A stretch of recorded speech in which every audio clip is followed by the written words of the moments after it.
Good morning, students. Welcome back. Today we shall be doing the negative impacts of urbanization from the chapter Urbanization and its Impacts. Now, under this topic, the first problem that we will be doing is problem of overpopulation and housing. Now, you know that when people are traveling from the rural areas to the urban areas, the number of people or the population in the urban areas starts increasing. Now, these people who have traveled to the urban areas need a place to stay. They also require the basic facilities like electricity, water, proper drinking water, sanitation facilities, proper place to dispose of their garbage. But because the number of people in the urban area is increasing, the facilities that is there in the urban area is not enough.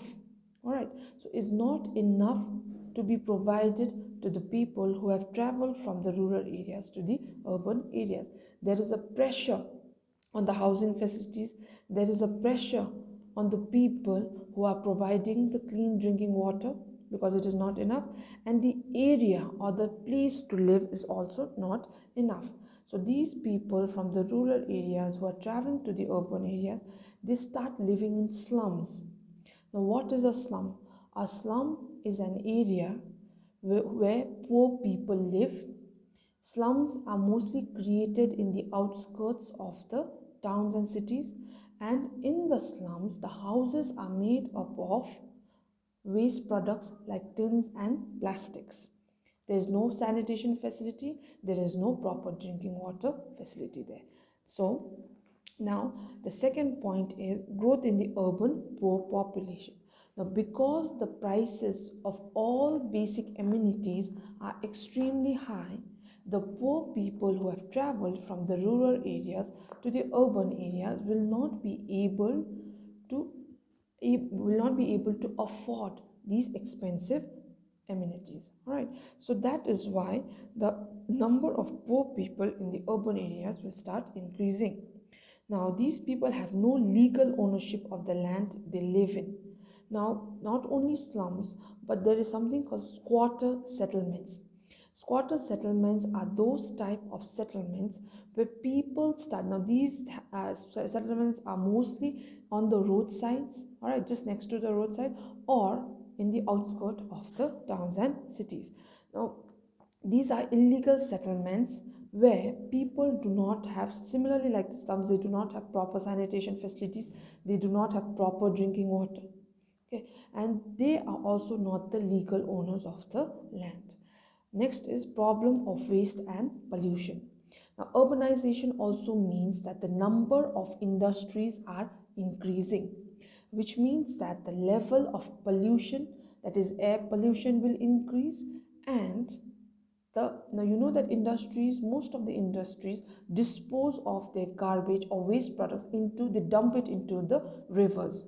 So they are not only polluting the air, but they are also polluting the water bodies, and that is extremely harmful for the living environment.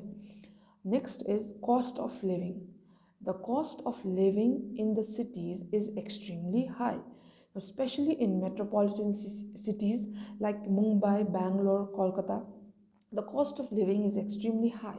So the people who have traveled from the rural areas to the urban areas will not be able to afford this standard of living.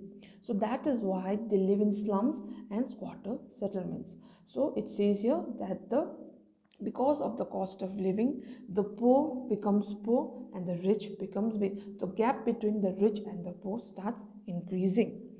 Next is impact on health. So like I said, because the industries are polluting the air, now not only the industries, when the number of people increases in the urban areas, the amount of transportation used also increases. All right, the amount of transportation, number of cars, number of vehicles moving around in the road also increases.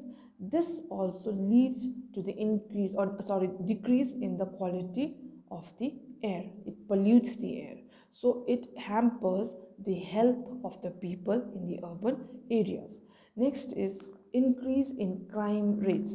The urban centers are known for high crime rates because of the disparity between the rich and the poor and social deprivation.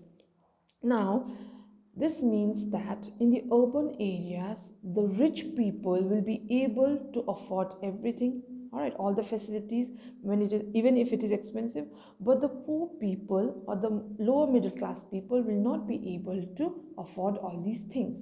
Now there is a disparity, huge gap. Now the level of affordance, we will not be able to afford such high living standards, and there is only a certain group of rich people or the elite group who will be able to afford this. So there is a huge gap between the rich and the poor. Now crime rates such as theft, that means there will be people will start stealing. Now because if now sometimes what happens is, in spite of working so hard, you still will not be able to survive in the urban areas. There will be a high level of stress, there is a high level of competition. So what happens is, when people start undergoing a lot, facing a lot of stress, they start getting into such illegal activities like stealing or robbing. All right. Now cheating, incidences like cheating, pickpocketing and murder are common in the urban areas. All this is because the rate of living is extremely high. All right, the price of living is extremely high, and because when now by hook or crook they have to survive in the cities, they have to survive, they have come all the way from the rural areas to the urban areas to work, and they do not want to go empty handed. Now because there is high rate of competition, and in spite of working so hard, when they will not be able to earn enough for their family, they indulge in such crimes. The impersonal relationships. Now see, we have the habit, we as Indians have the habit of living with our families. So whenever there is any problem, we go and ask help, we seek the help of our family members, and because they are there with us, we will be able to solve, or the amount of stress that we have to take in lessons. All right, it is distributed among the family members, and each one of them is working for the family. But when we move to the cities, either there is only nuclear family, the husband, the wife and the children, right? Because now the expenses are also high, so people do not want to take along with them the extended family, like the brothers and sisters, their families, then their parents, grandparents. So see, because the prices are high, they live in a nuclear family, or sometimes they even live alone. So when this happens, people now, they do not have very close relationships with their colleagues, also the people who they are working with. Now because there's a high level of competition, people are always competing each other with each other to earn money. So there is impersonal relationships, and then that level of stress also increases because you do not have anyone to share your problems with. Now, people are often self centered and they have less concern for fellow human beings. Now, because they do not have a very close relationship with their colleagues or any people that they are living with, or the people living in the surrounding, they think only of themselves. They are self centered because the main motive for them is to go to the urban areas, earn money, and send back home, because they are always under stress. All right, so that is why they do not have a very close relationship with anybody. They do not make many friends also, and even if they make friends, they do not trust them very easily. Now disintegration, next point is disintegration of joint family system. Like I said, we as Indians have the habit of living together, generations of people living together, like the grandchildren, the parents, the grandparents, the brothers, sisters, everybody, your aunt and uncle, we live together. All right, so that there is less burden on the family. But when you go to the cities, this is not the case, because prices are rising, because competition is increasing, everybody wants to work only for their families. So there is a disintegration, the joint family system is breaking down. So now the last point is stress. So like I said, because urban life is characterized by stress, which may even strain the family relationship, that means it will have a negative impact on the relationships in your family. Like the father goes to work, he's in a lot of stress, he does not have time for his wife or his children, and then the children and the wife thinks that the husband or the father is ignoring them, not giving much attention to them.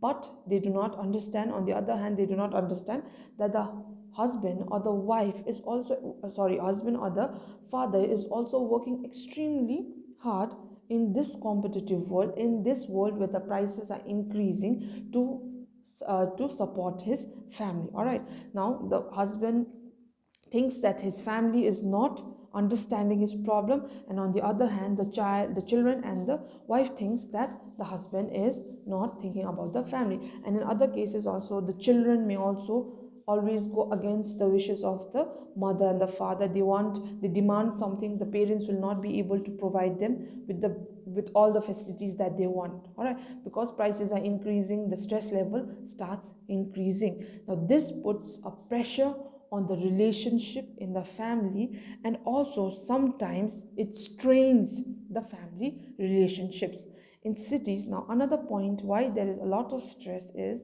it is not only the men who have started working, but it is also the women force who have started working, because now women are also being educated. We have come to a point where women and men have been start we are treating they have been started to be treated equally. So, and because of the increase in prices, there has to be no more number of people working in the family to supplement the family income, so that both when the father and the mother earns, both of them are earning and bringing back money, they will be able to provide the expensive things. All right, everything is expensive. All right, everything is expensive nowadays. So if there is only one family member working, all right, it will be a lot of pressure on him. So that is why nowadays both the husband and the wife mostly are working. Now when both are working, they will not have a proper social life. That means they will not be able to give more time to their family. And sometimes when they are working in different fields, all right, that different fields, they hardly meet. Sometimes they hardly meet. It is only during the weekends, only during the holidays, that they get to spend time properly. So this hampers their relationship in the family. So these are the negative impacts of urbanization. So in the next class, we shall be doing ways to reduce the negative impacts of urbanization. Thank you.